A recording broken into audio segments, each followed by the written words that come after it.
Hello everyone, welcome to the Woke 7 podcast, a show exclusively about the woke films of 2007. My name's Tate Mawson and I'm joined by my co-host Lucy Alfred. Lucy, how are you doing? I'm great, thanks. I love that intro.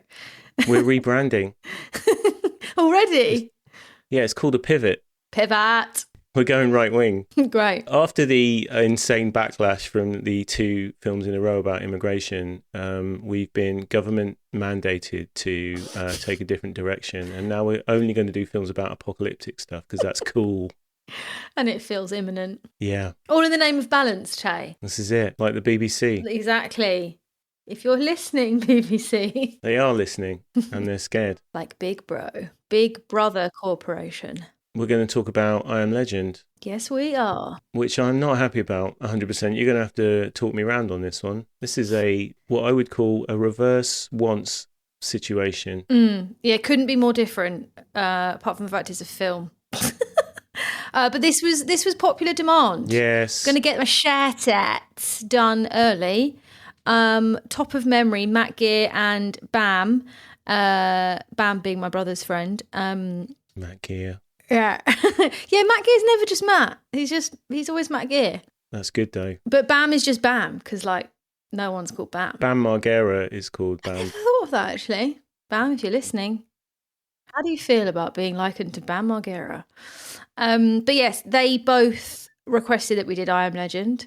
I feel like someone else did, but I definitely know that Matt and Bam did. So it's thanks to you guys that we did I Am Legend, because we wanted to go back to a bit of a Hollywood blockbuster vibe. Do you know, the true reason is because it was easy to watch and get hold of. Although I did still have to rent it on Prime. What? I thought you were going to use my, what we talked about. No. Purely legal. No, I watched it on Prime, but I do fear that some of the films we've got on our list, the slightly less mainstream ones, are going to be quite hard to get hold of.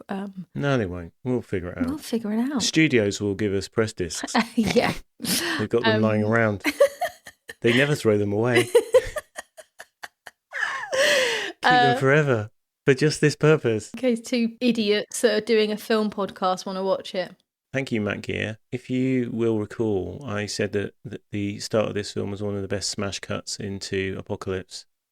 And I remember you agreeing with me vociferously. And so it's good that we're starting on, on a level playing field for our opinions. And then it goes downhill from there for me, I'm afraid. Oh, come on, Tay. No. A little bit. It's down to your mood, isn't it? It is a engaging watch. Yeah. I was very tense on the rewatch. Have seen it several times. Definitely saw it at the time in 2007. Well, probably 2008 actually, because it came out in December. So probably around 2007, 2008.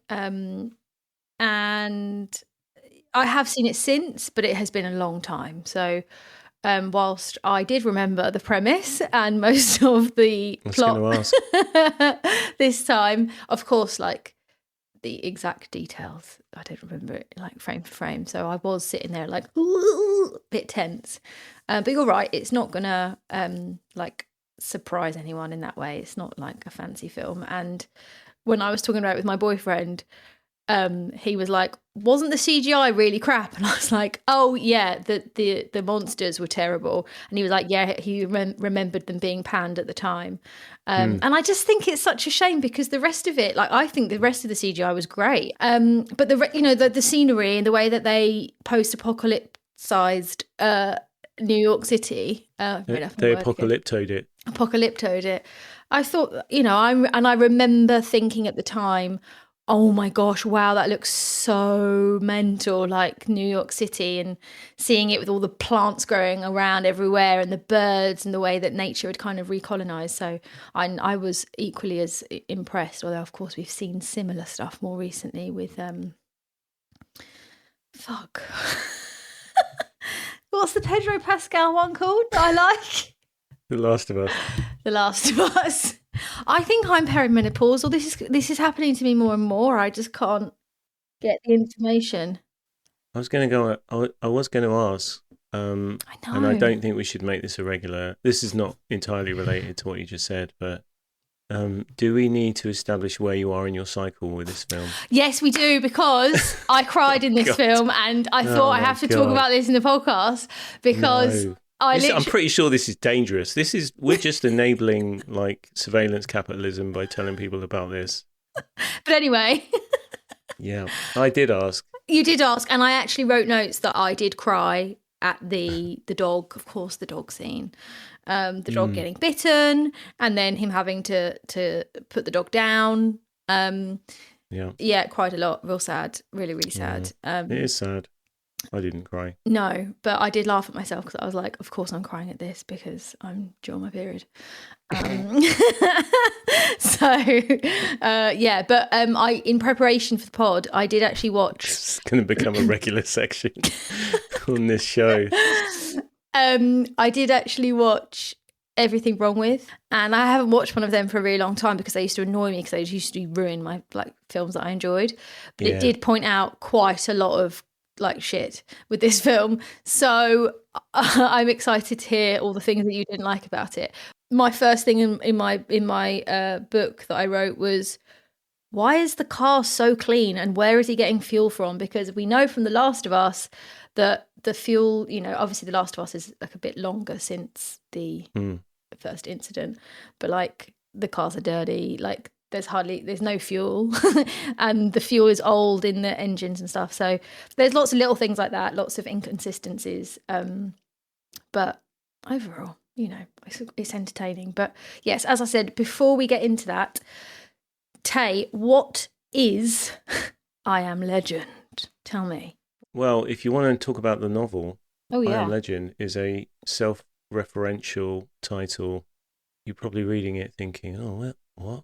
What's going on here? And then, you find out towards the end, and we'll get into the alternative ending of this film because I think that kind of underlines it a bit better, that Will Smith is the legend. But we knew that anyway, right? Because he's a legend. He's a fucking legend. But to answer your question, the film I Am Legend is a post-apocalyptic science fiction horror film, or sort of horror light, starring Will Smith.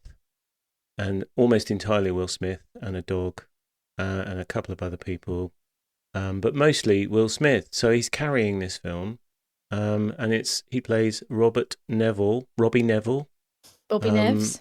Yeah, Nevy Nevs. And he is something between a scientist and a military guy, because he seems pretty adept at both of those things. And the film starts with a scientist, played by Emma Thompson, is on a news interview show of some kind, being interviewed about some miracle cancer cure that her and her team have developed. And it ends ominously with her saying, yes, it appears we have cured cancer, and then cut to black. And then an opening shot of New York completely decimated, cars everywhere, nobody around. It's tumbleweed town. So something very bad has happened. And then we find out through the film and through Will Smith that the majority of people in the country, I think, and the world have died as a result of a virus that popped up through the use of this cancer cure. And it's explained at the start of the film that the cancer treatment gets its inspiration from viruses. And so it's a sort of bioengineered cancer cure which goes wrong, turns people into CGI freaks. I mean, it almost went another way. But yeah, that's essentially the plot of the film. But we don't know that from the off, though, do we? Like, we get a sense that something serious has happened, and you just see, like, when there's like a tracking shot of like of Will Smith in the driving around in his is it a Dodge? I don't know, fast car that was too shiny for it to be real. But he's got a lot of time in his hands, so maybe he's cleaning it. He's buffing it, just keeping that ride nice and sweet. Yeah. But there's a sign and it says like quarantine zone, and so you're kind of starting to understand. But This film came out after 28 Days Later, right? Several years after. So even by then, we were quite familiar with the concept of like a virus outbreak and like an empty town. So I think we kind of were starting to, like, even early on in the opening sequences, like, oh, okay, I kind of can see what's going to unfold here.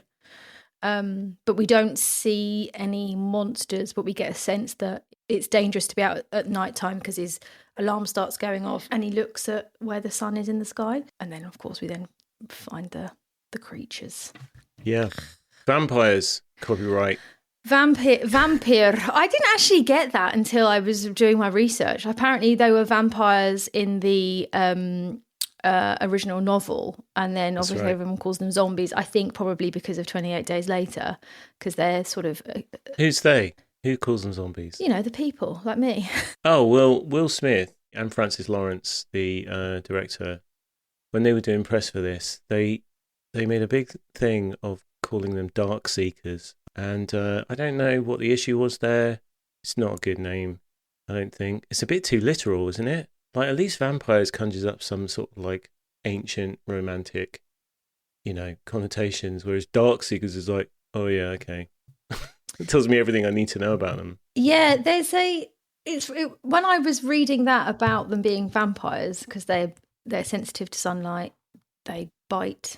It reminded me of a book by Guillermo del Toro and also co-written by the author of Fight Club, Chuck Palahniuk. Yeah, called The Strain, and it's about a virus outbreak of vampirism. But then that got made into a very crap TV series, which I tried to watch, and then I couldn't cope with it. But that's more traditional, like, I bite you, you become vampire.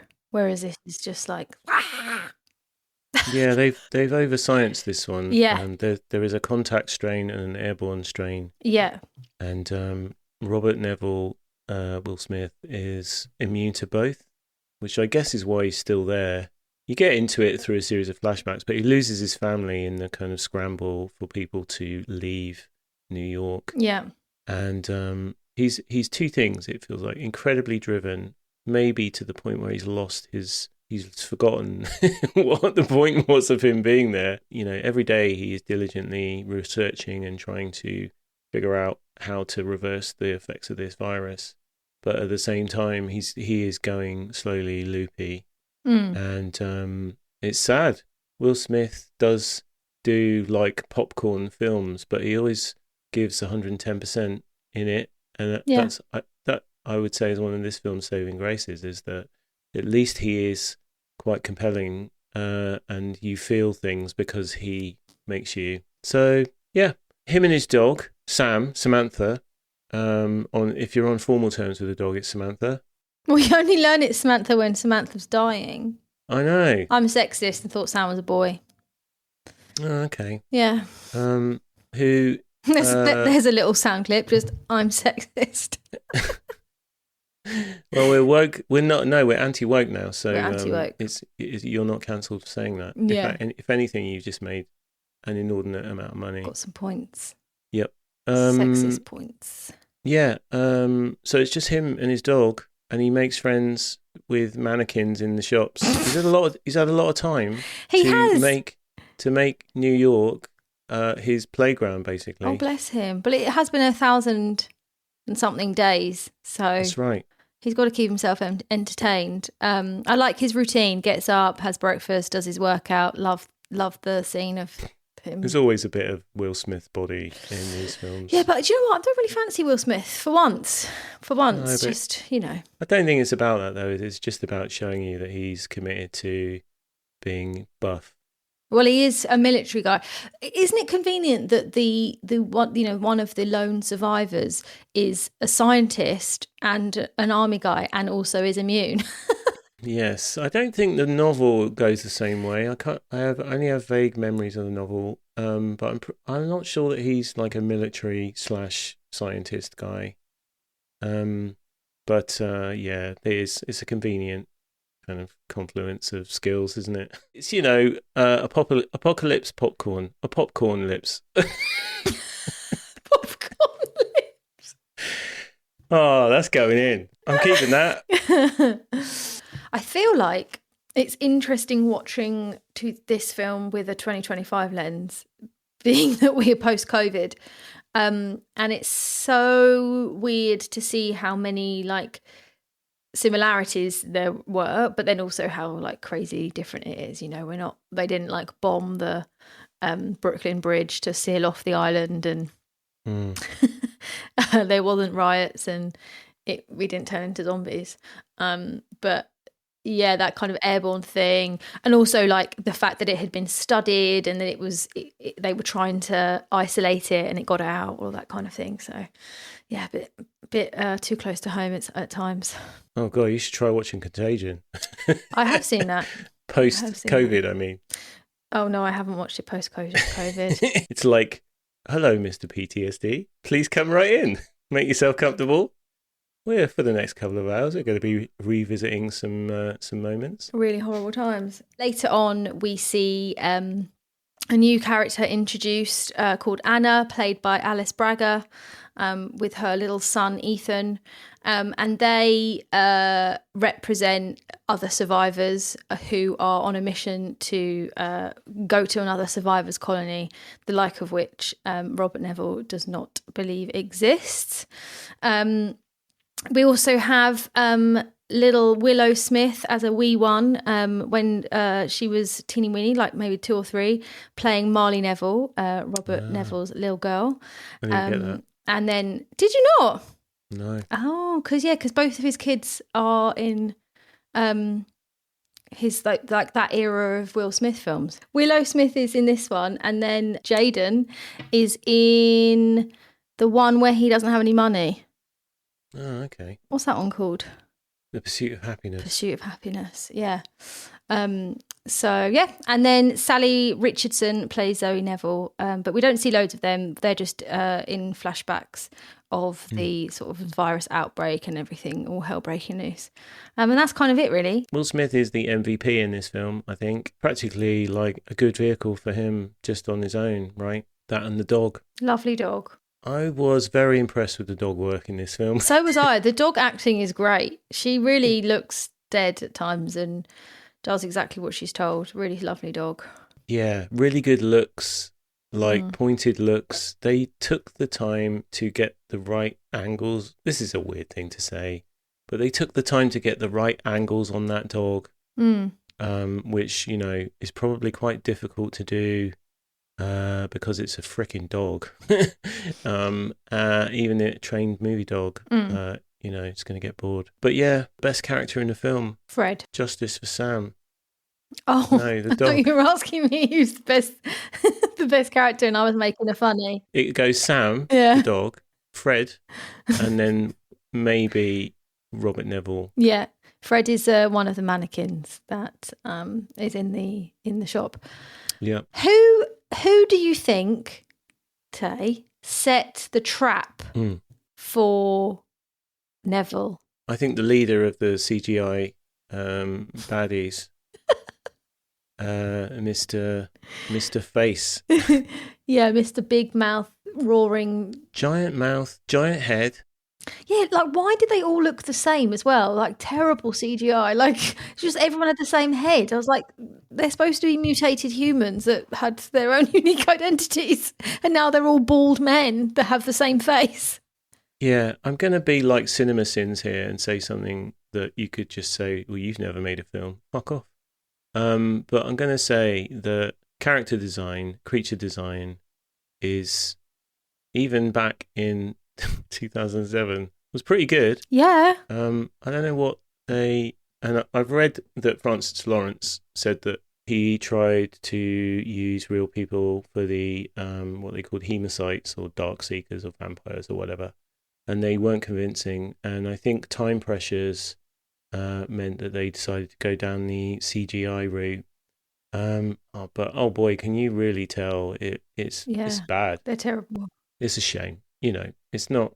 I think even Francis Lawrence now would probably look back on it. He wasn't happy with the film when it came out, and I think he would probably look back and think, yeah, you know, it's a shame. That was one of the things we couldn't fix was the antagonists. Yeah, but why did they all look the same though? I don't understand that. That's so Just copy and paste. Yeah, exactly. They literally control word everything. Yeah.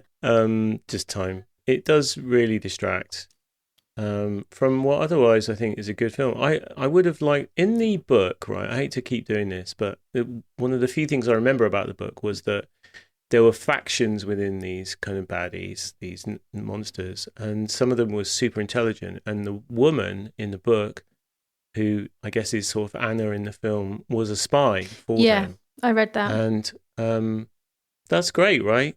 Build that into the modern day adaptation, and that would make all of that stuff about them setting traps so much more satisfying, and like they're almost being pitting him against them and them against him would reinforce the whole twist of the film, I guess, which is that he's the baddie in their eyes. Yeah, but I feel like that element of him being the baddie isn't really obvious unless you watch the alternate ending. Yeah. And it gives a whole new perspective to it, but then it then undermines the scene earlier in the film where he's doing one of his voice notes and says all semblance of like human instinct has been lost. But then, of course, if we did have the alternate ending, then there is some sense of human instinct because they've been chasing him and they've broken in to get the body or the person that he's trapped and been doing experiments on. I thought with the actual ending that we currently have, they just hunted him down because they finally like knew where he was living, and it was just mindless. And that kind of made sense with the way that they'd been depicted before that. Although there were some hints that there was like the leader and he was the ringleader, but like that was as far as it went in terms of some level of intelligence being left.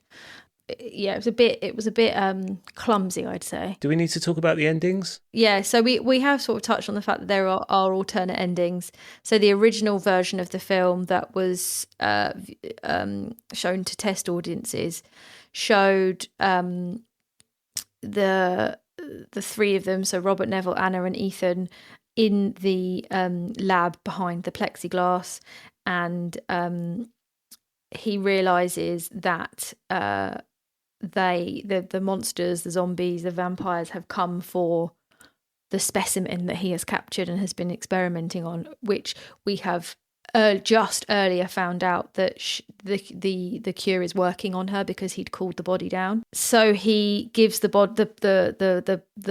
specimen, the woman, female monster, Tina, gives her back to the lead zombie. He realizes that he's the monster to them and that he's been hunting them, because they just before that you see the picture, all the different pictures of all the different monsters that he's captured and done experiments on. But I have to say, when I saw that bit where you look at all the pictures, I thought that they were the original people that he'd done the initial like measles experiment on. I hadn't put two and two together that they were the ones that he'd captured because we only see him capture one. And so that felt at the time like, oh, he's like managed to catch one and do an experiment on them, because before that we've only seen him experimenting on the mice. Anyway, that's the alternate end. That's now known as the alternate ending, and it's known as the alternate ending because the test audiences hated it, I guess presumably because it wasn't really in keeping with the rest of the film, the way that the monsters had been depicted as having, previously to that they were just mindless monsters, and now they suddenly had feelings and had come for their, one of their own, and there was like an exchange between the two of them. Like, it's just really odd. And so the ending that we have is that he gives the cure to Anna. They hide in the coal chute, and he sacrifices himself by going out and throwing a grenade into the sea of monsters that have made their way down to the lab. By the way, Anna and Ethan would definitely also die because they were sealed in a tiny space. That grenade had quite a kick yeah, didn't it? I was like, that's really unbelievable. But somehow they get out and it's fine, and they get to the colony, and it's called I Am Legend because his legacy is that he has managed to find a cure and save the cure by sacrificing himself. So he is like the legend of Robert Neville.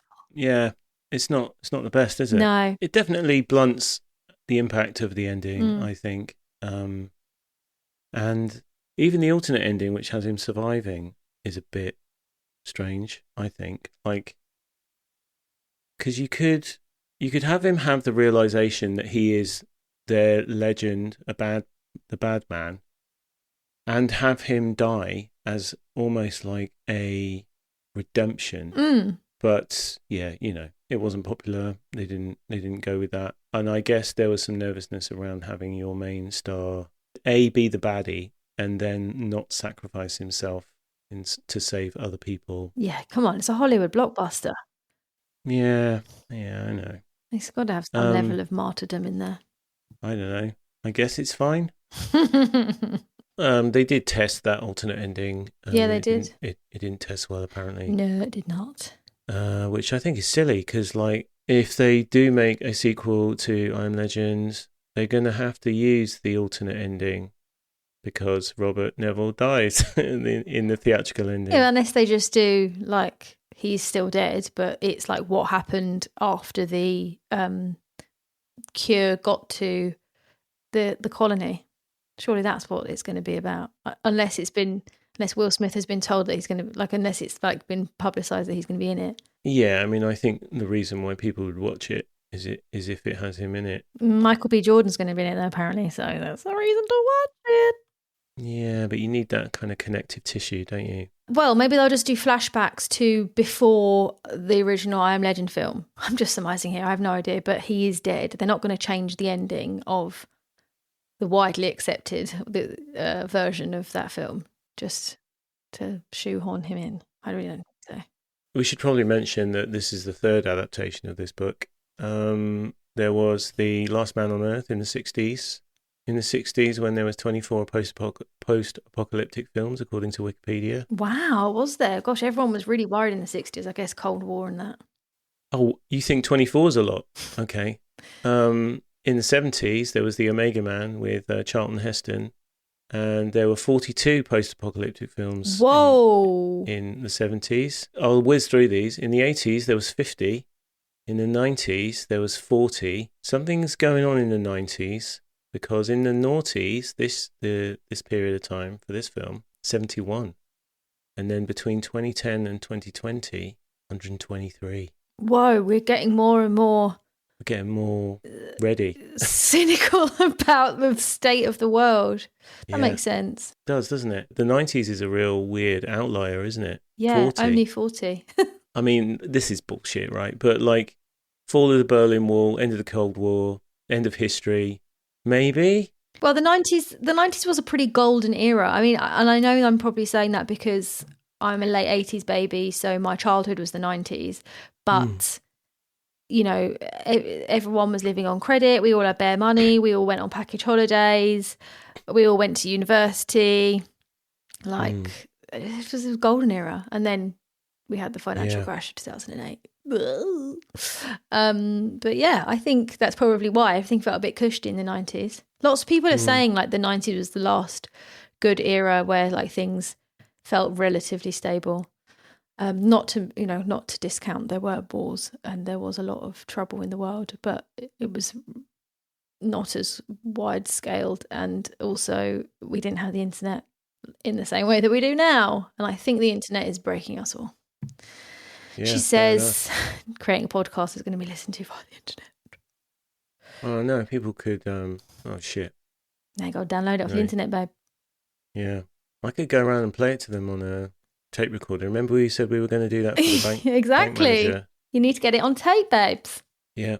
We could play them a bit about your menstrual cycle, and they'll go, yeah, all right. They will, because they're going to be woke and they're going to be, they're going to love it. And they'll be like, I'm a feminist. Yeah, I'll invest. And then you'll leave the room for some reason. And to change my tampon. Oh my God. Okay, this is my fault. Let's move on. What stood out to you about this film, Lucy? I think it would be, for sure, Will Smith's performance. It is really good. There's only one weak point I would say, that I found a little bit cringe. But he does a really, really bloody great job of holding this film together. And it must have felt like a huge undertaking, knowing that he was going to be like, this was going to be him. He had no one to talk to, no one to talk back to, blah, blah, blah. I bet he did a little dance. Rubbed those hands together. Money, money, money. Not just that, but just like, me, all on my own. But it's all the monologues. And there is something about acting with somebody and having someone to bounce off and having that energy. I mean, he obviously had the dog. But yeah, he was really, really great. Fun fact related to Will Smith's performance is that the scene where he sees Fred, the mannequin, in a different place and he sees his head move, that reaction was real because he had spent 22 days in isolation. So because the director wanted him to like be crazy basically to finally have his like head like completely melt because he was so alone. So that was a real reaction after spending 22 days in isolation. So, Will Smith really took it seriously, and you can tell, and it pays off. So, I loved that. I thought that was great. And I just love a bit of post-apocalypse popcorn lips. Even I've seen it before, we've seen it all happen before. And it's like a fun Hollywood blockbuster. You don't have to think about much. Yeah. It just does what it does, Bam, bam, thank you, ma'am. Before we move on from Fred, Fred, I think, had the best drip in this film. But also, I'm never going to say that again because I just said it for the first time and it sounded really weird. But you played it off like I was impressed. I wouldn't even say that. And thanks. I'm really cool. Justice for Fred. He's used and abused. Oh, poor Fred. Poor inanimate object Fred. Cool. Any other broad strokes, things that jumped out at you that you liked? The doggy. You said the dog. That's it then. There is a film coming out actually that looks apocalyptic, but it's all shot from the perspective of a dog, or like the dog is the main feature. So all of the jeopardy that you would normally associate with a film about, bad things happening is through the lens of a dog, and I'm not sure I can take that. I think that might just destroy me. Yeah, I don't know. I can't do that. I can't even watch nature documentaries. There's a film I think it's like in 2015 called White God, a Hungarian film that is told from the perspective, not shot from the perspective, but told from the perspective of a stray dog. And that dog gets kind of captured and then sold to a guy who does dog fighting. And then there's the jeopardy of like that dog having to fight other dogs. It's really hard to watch, but it has one of the most joyous endings of anything. Because I'm going to spoil it for you because I don't think you're going to watch it, and I don't recommend you watch it because it is really tough. And you wouldn't appreciate the ending until you got through all of that shit, right? Mm. So the end of the film, he's made friends with all the dogs in Budapest, and they basically just take over Budapest, and it's so satisfying to watch. It's like, it's like a big dog parade. The dogs win. The dogs all won the day. It's amazing. Anyway, Is it a cartoon? No, shot in real dogs. Reels. Blimey. Yeah, real dogs. What about you? What did I like? Similar to you, I think. I think they did good, effective bleakness, desolation. Mm-hmm. Although they forgot to take down the Batman versus Superman banner that they left on that billboard. That was a big mistake. I agree with you. Like, Will Smith is amazing in this film, even though the film wouldn't even require him to be amazing. I think that he brings some amazing to it, and that's great. And like you, I love the dog. I loved Fred's orange hoodie. What? Excellent drip. Yes, I want that hoodie. And yeah, like you, I think it's an enjoyable watch, one to revisit occasionally if you feel like not being challenged in any way. So, all right, those are the broad things, Lucy. What were your highlights? Any sort of domestic scene where Robert Neville and Sam are in the home, just sort of getting by in their routine. like having a bath and having dinner, and it's just very cute. And it establishes their relationship and how necessary it is, particularly for Robert. It's really sweet. And I always like in a post-apocalyptic film to see how people are living. Like, he's stockpiled, he's got everything. We see him go out and go into people's homes to see what he can scavenge.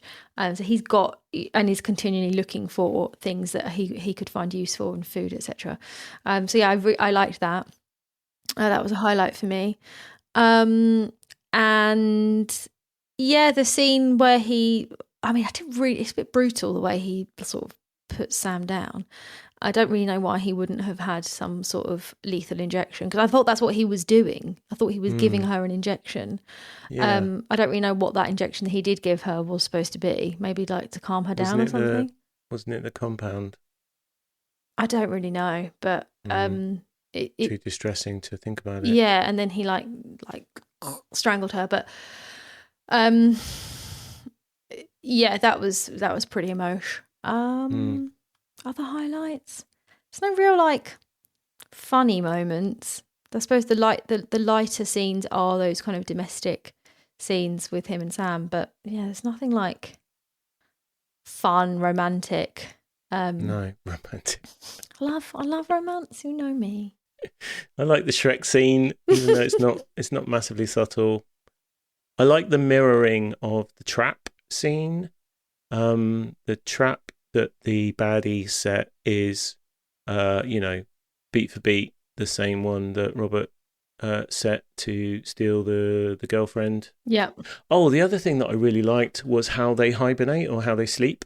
That was creepy. Yeah. I feel like they were channeling the bit in the Blair Witch Project where the one guy is stood in a corner. Nice. Yeah. But anytime you want to shit someone up in a darkened room, just go and stand in a corner. It fucks everybody up. Trust me. Yeah, that was good. That was a good little nod. I'm sure it was a nod to Blair Witch. But yeah, I think that's it really. It ended. It has two endings. It doesn't just have one, because why have one when you can have two? It is hilarious to me. This is what I learned from a video that I'll share, that Ridley Scott was going to direct a version of this, like an early version. That would have been really good. And at the same time, in the same speculative production sprint, I guess, Tom Cruise and Michael Douglas were considered for Robert Neville, and they went with this is so indicative of like market-based actor kind of economics here, but they were going to go with Arnold Schwarzenegger. When? Is this in 2007 or was like earlier? No, this is earlier than that. Right, I was going to say. This is probably, probably the 90s. But yeah, imagine Arnie delivering some of these lines, and that, that dog, Sam, no. Yeah. But he would choke that dog out much more. He would. Much faster, more efficiently. Well, Will Smith is quite stacked in this film, but yeah, Arnie, instant. Look at those arms. Michael Douglas, no, he's not an action guy. Tom Cruise is, though. He very much is. But he's a bit cheesy. I love him, but he's a bit cheesy. Sorry, yeah. I love his films. I like Tom Cruise films. There were talks of the sequel originally that there was going to be a prequel, which would have seen Robert Neville in the period, in the 3 years basically that we catch up with him. Yeah. And I think that would have been boring, because it would just be like every day he'd be moving cars off the road and stealing things and slowly going insane, but not fast enough to justify making a film about. I think that would be a bit crap. Yeah. But like I said, they could do the before the virus outbreak. That'd be interesting, I think. Why? Because you'd get to see the experiment, the miracle drug, potentially like big pharma pushing it through, making it happen. But then they start to notice that things are wrong, but it gets covered up. See? Sounds good, doesn't it? Does sound good. Emma Thompson gets fired. She then goes a bit wild in her apartment, her loft, her New York City loft, where she's like trying to get the information out there, a bit like in Michael Clayton. And then Will Smith comes in, military guy, and then he's trying to save the day, and then we get up to the beginning of thingy. I'm not excited for a prequel or a sequel, if I'm honest. Or I like Michael B. Jordan, but I am not sure that it's really going to do much. Anything more or less relevant in 2025? All of it is relevant, I think. Virus, apocalypse, dogs not getting enough screen time. I think Sam gets quite a lot of screen time. Not enough. Not enough. Well, then it would be a different film, babe. If they did a prequel, it would have to be of Sam's parents. Just fucking just like be loving each other, and we want the best for our children, our litters. Sorry. Cool. Okay. Well, I think that brings us nicely to what is the rating you'd give I Am Legend today, and has this changed from last time you watched it? Yeah, I think it's a very generous 3 out of 5 for me. It would have been the same back then, I think. There's a great podcast I listen to called The Weekly Planet, and they have really painted themselves into a corner because their ratings system is best movie ever or worst movie ever, and that's it. And they had to then introduce one in the middle that's like, it's just a movie. And I feel like this would be that candidate. It's just a movie. It's not bad. Like we've both said, Will Smith makes up so much of this film, but also for it. So it's still a 3 out of 5. Sorry, Will. But it's a strong 3 out of 5 because of Will Smith eating spaghetti. What about you, Lucy? I think I probably would have given it a 4 out of 5 at the time, but I'm going to demote it down to like 3. Because I don't remember the monsters being really crap CGI. I think I must have just totally looked past that. But I found them really jarring. And yeah, I think that's probably the main reason why. Not my favourite are popcorn lips. But not terrible. There you go. We did it. We did it. We did a film you didn't want to do, and you had some nice things to say about it. Yeah, it took us an hour and 60 minutes for me to realise that actually I feel the same about this that I did at the start.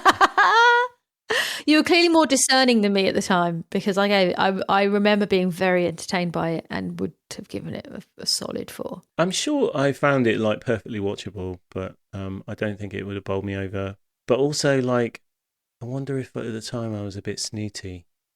It's possible. I think for sure. Like, I feel like you would have been quite a snob. We know me. Folks, thank you for letting us work through I Am Legend with you. I hope Matt Gear and Bam are pleased with the output, although they're probably going to be hunting me down now because I didn't give it a glowing review. Although I thought, I talked up the merits. If anyone wants to get in touch with us, you can do so by emailing us at oh7podcast@gmail.com. If you want to chuck us a quid, you're more than welcome to do that. We're not going to stop you. Go to patreon.com/oh7podcast. And yeah, we're on socials as well. Just look us up. Look it up. Do that. But the best thing that you could possibly do, other than listening to this and not hunting me down, is to tell people the best way that more people find us out. And we are growing slowly but surely. Mm-hmm. But it always helps if you give someone a little nudge and say, there's 2 people that I listen to. They're not completely obnoxious. One of them is. And they talk about films of 2007. Can you imagine that? Yeah. And people instinctively go, 2007. What a great year. What a great year that was just generally before everything went to absolute shit. And then they'll go home and watch Norbit. We have to do that. That is job done. I feel like you've mentioned That's how we grow. That's how we thrive and survive. You might have seen us on Apple Podcasts, the new show bit recently. And so now you know that we're credible. And you can point to other people and go, look, see, I wasn't making it up. It's real. They're real people. They're real. If you want. Lucy, anything you want to add? Yeah, just like Tay said, if you want to get in touch, make some requests. Obviously, we've got a list of films that we want to work through. But if you think anything is jumping out to you, or you'd really like to hear us dive into and unpick, and you're not afraid to hear us moan about it, because sometimes we do, get in touch. Let us know. Either email us, as Tay said, or like comment on our socials. Also, if you want a little bit of a shout out, you can do that. Folks, thank you for listening. It's been fun talking at you. And we'll be back next week with another absolute fair to middling to good to really good film from 2007. Trust me, there are a lot. But the review will be excellent. Yeah, the reviews are sometimes better than the films themselves. Mm-hmm. That's what we've designated our job to be. Lucy, thanks again. You're very welcome, mate. Speak to you soon. All right. Bye, everyone. Adios.